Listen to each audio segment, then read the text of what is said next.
The January 6th insurrection shook our republic to the core.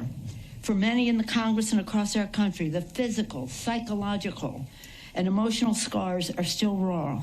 So raw that Democrats may want to keep key information about security failures before January 6th secret.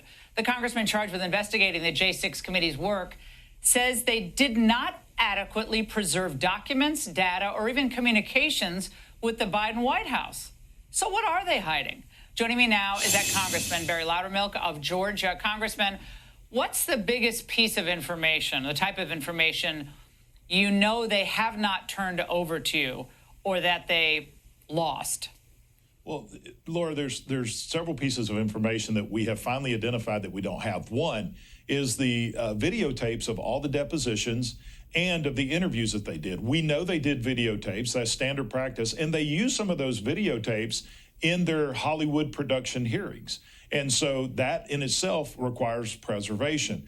But there's also documents that we have found, references to documents that they returned to the White House and the Department of Homeland Security, but they redacted what those documents were. And so even though they were supposed to preserve all the information that they used during the entirety of the select committee, they purposefully sent those away. We're asking for them, but there's also nothing about the security failures at the Capitol on January 6th. And that's one of the key elements of our investigation is where was the security failure, what happened, and how can we fix it for the future? And look, security should not be political, but we cannot find any documentation regarding the blue team, which was tasked with investigating the security failure.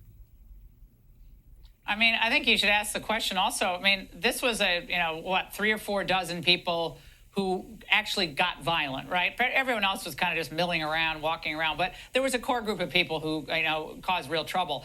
But what if it were someone else? I mean, what if these were actual terrorists? What if this was, a band of people who had crossed the border and were really wanting to cause real trouble?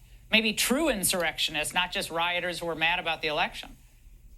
Right. And I don't know that we are prepared in that scenario at this point because we haven't adequately addressed the intelligence failure. We know that there was actionable intelligence. We know the executive branch, the FBI, CIA, and others knew of the intelligence that there was going to be this group of folks to make an attack on the Capitol.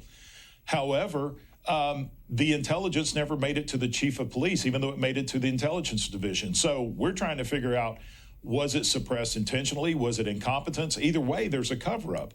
But this blue team was supposed to be working on it. The interesting thing is I'm trying to figure out, are the documents missing or did they never create any? Because if you're going to investigate the Capitol Police and the security failure, you also have to investigate the politicians and the offices that have oversight, which would be the Speaker's office and the Committee on House Administration. Bingo.